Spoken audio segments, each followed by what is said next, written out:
I've always felt that the best two time travel stories were The Time Machine and Charles Dickens' Christmas Carol. And basically, Back to the Future follows the same type of time travel rules as The Time Machine, which is that you can travel through time but not through space. And a lot of time travel stories violate that concept. Not only do you travel 100 years in the past, but you also travel from Los Angeles to England miraculously. So we believed in the H.G. Wells Time Machine idea of time travel. I can't really put my finger on when I stumbled on the idea of time travel, whether it was from watching The Twilight Zone, whether it was from reading Superman comics, or whether it was when the H.G. Wells Time Machine movie, the George Pal movie in 1961 came out. But I do remember being totally fascinated by that film and it inspired me to read the book. I made my own little miniature time machine out of popsicle sticks. And the whole idea of it was just something that I totally got fascinated by. Are you telling me that you built a time machine out of a DeLorean? I'm from the future. We've got to get you home.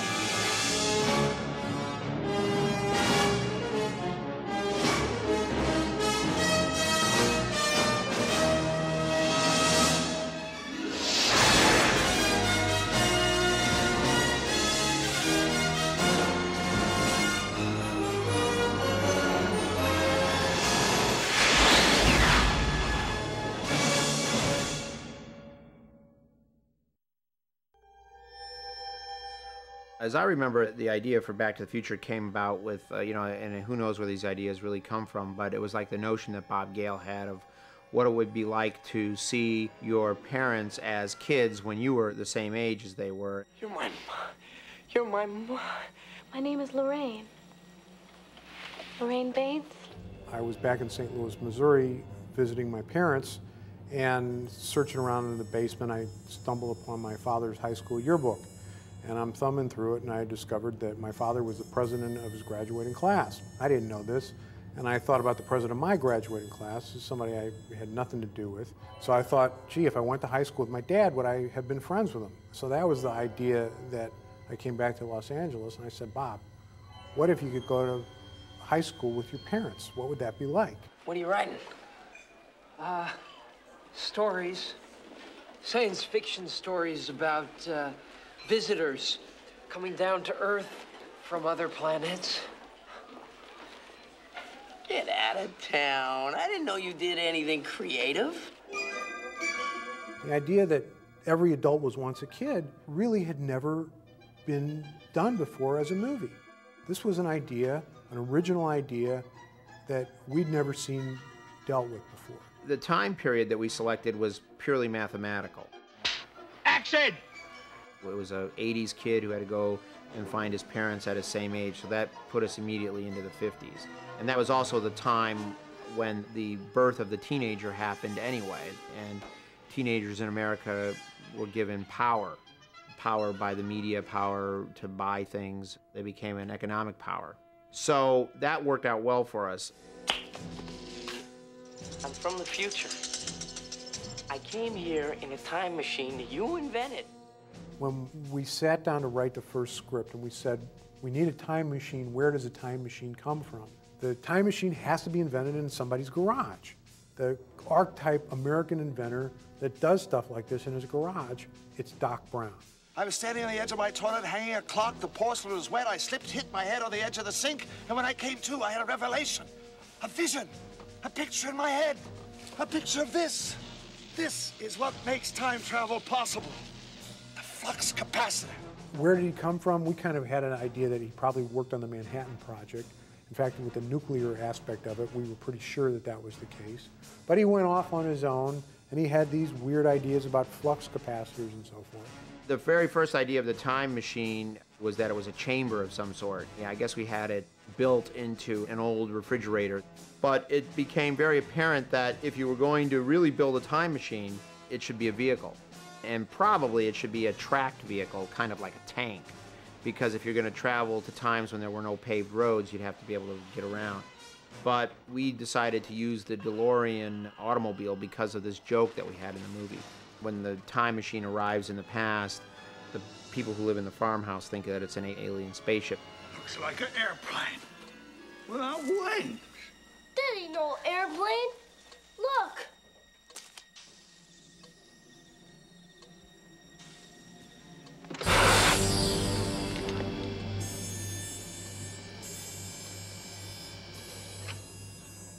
A lot of people think that Back to the Future is a science fiction movie. A lot of people think it's a special effects movie.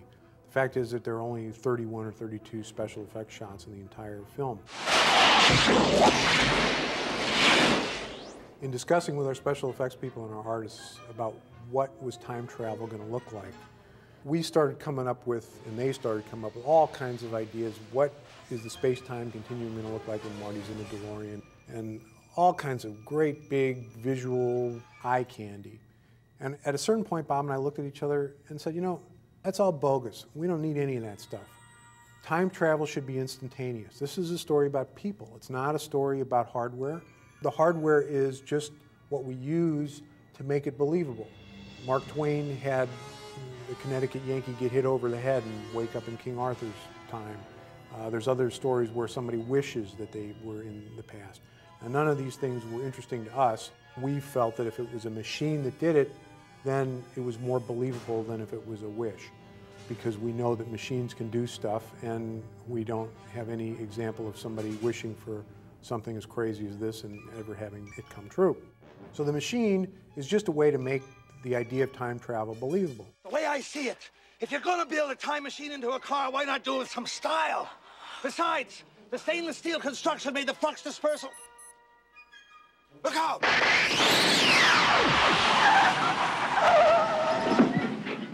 The script is something that's always changing.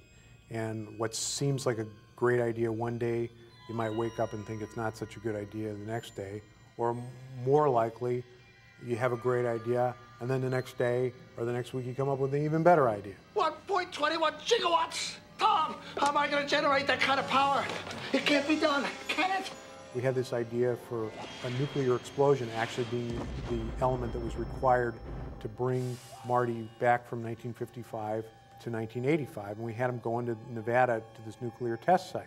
It turned out that the expense of that whole sequence was going to cost $1 million, which was a lot more money in 1984 when we were making the movie than it is today. But we couldn't afford it. Marty, I'm sorry, but the only power source capable of generating 1.21 gigawatts of electricity is a bolt of lightning. So we put on our thinking caps, and we came up with something that turned out to be far, far better than what this nuclear thing would have been. It kept it all contained in Hill Valley. It kept the clock imagery and the time metaphor much more in the movie.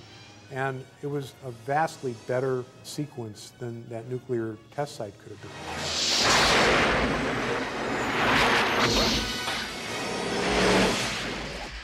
We originally wrote the project for Columbia Pictures, who put it into Turnaround. And this was in the early 80s, and the average teen film in the early 80s was very R-rated. And they were sort of drinking, drugging, sex comedies, and those were the films that were making a lot of money. So most of the studios, when we went to set the film up, thought that the film was too soft because it didn't have a lot of edgy stuff in it, except for Disney, who thought that because of the relationship with the son and the mother, it was too dirty. Do you mind if we park for a while? That's a great idea. I'd love to park. Huh? I could see how it would be troubling on paper to people, the idea of a boy and his mother kind of having that kind of relationship. But so much around it was so sweet and so accessible and so engaging. And the intent was not salacious. The intent was not pandering. It wasn't meant to be, you know, gratuitously titillating. I think a man should be strong so he can stand up for himself and protect the woman he loves. And Leah, you know, was so brilliant because Leah just played it like this girl. I mean, she wasn't carrying around the whole mother thing in her head when she was playing it. She was playing what this girl might have felt when this kind of mysterious, exciting kid comes into the neighborhood. Where does he come from? Yeah, where does he live? I don't know. but I'm gonna find out. I think the purity of her performance, the purity of Bob's intention, and the purity of Bob and Bob's script to just tell an engaging story kind of took away from anything that might have been, creepy about that. Steven, very early on, he was one of the first people I had read the screenplay, and he liked it very much, and he wanted to produce it like he did in my previous films. But my previous 2 films were not successful, and I was concerned that if Steven had produced a 3rd film that was a box office flop, then I would not be able to probably get a job anywhere as a director. So I explained that to him, and he said, I think you're probably right. And then many years went by, 3 to be exact, and then I was finally hired by Michael Douglas to do Romancing the Stone, which fortunately was a hit. And then everybody wanted to do Back to the Future because Romancing the Stone was a hit movie. And I thought it would only be appropriate to go back to the one guy who's the only person who had faith in it based on the material itself, and that was Steven. Casting is something that you just feel. Crispin and Leah, they all came in and read many times and became the character. Chris Lloyd, I knew he was the perfect Doc Brown the minute he walked in the office without even having to say a word. Just by looking at him, I knew he was perfect. Christopher Lloyd says that his model for creating the character was actually the conductor Leopold Stokowski, with the hair that way and the big broad gestures. Doc Brown walks around like he's conducting the orchestra of the world, and that's what Chris drew upon. I notice your band is on the roster for the dance auditions after school today. Why even bother, McFly? You don't have a chance. You're too much like your old man. No McFly ever amounted to anything in the history of Hill Valley. Yeah, well, history is gonna change. I was doing a film called Teen Wolf, and I was shooting it in Pasadena. And some people that had showed up on the same block that we were shooting, and they were scouting location. So we said, what location are they scouting for? And somebody said, it's this new movie called Back to the Future. I remember thinking, man, it'd be great to be in a movie like that. Sounds like, a great movie. And Steven Spielberg producing. Michael J. Fox was actually our first choice for the part of Marty. And because he was doing Family Ties at the same time that we were going to be shooting, there was no way that he was going to be available to us. So it was completely out of the question. And we kept pushing our start date back because we were having such a hard time finding a kid that we thought could carry the movie. For that reason, we did these screen tests because we had to be absolutely sure. So it finally came down to an actor named C. Thomas Howell and Eric Stoltz. And Tommy's screen test was terrific, but the CEO of MCA saw the 2 screen tests, and he said, it's got to be Eric Stoltz. It's got to be Eric Stoltz. And I'm so convinced that Eric is going to be great in this part that if it doesn't work out with him, you recast it and start all over again. Okay, well, he never thought that that was ever going to happen. And we never thought it was ever going to happen, really. The studio was demanding that the movie be released on a specific day in the summer.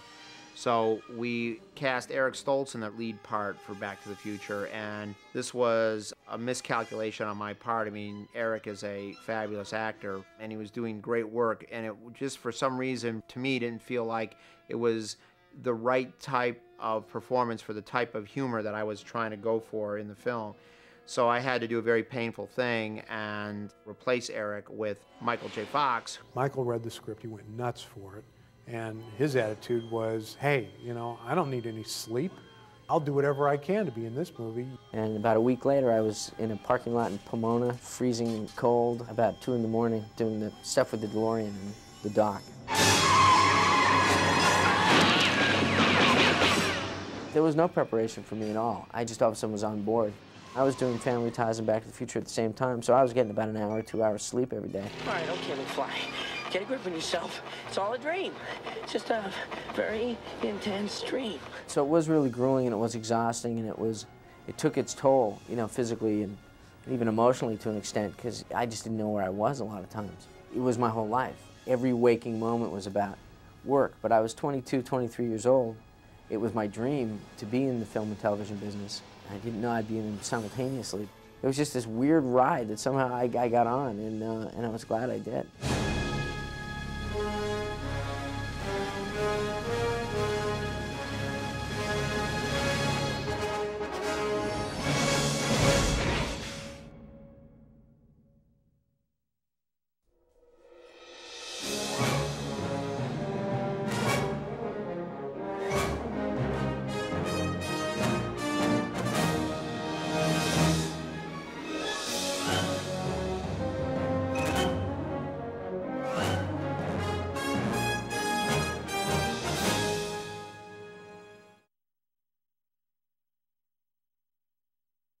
Bye.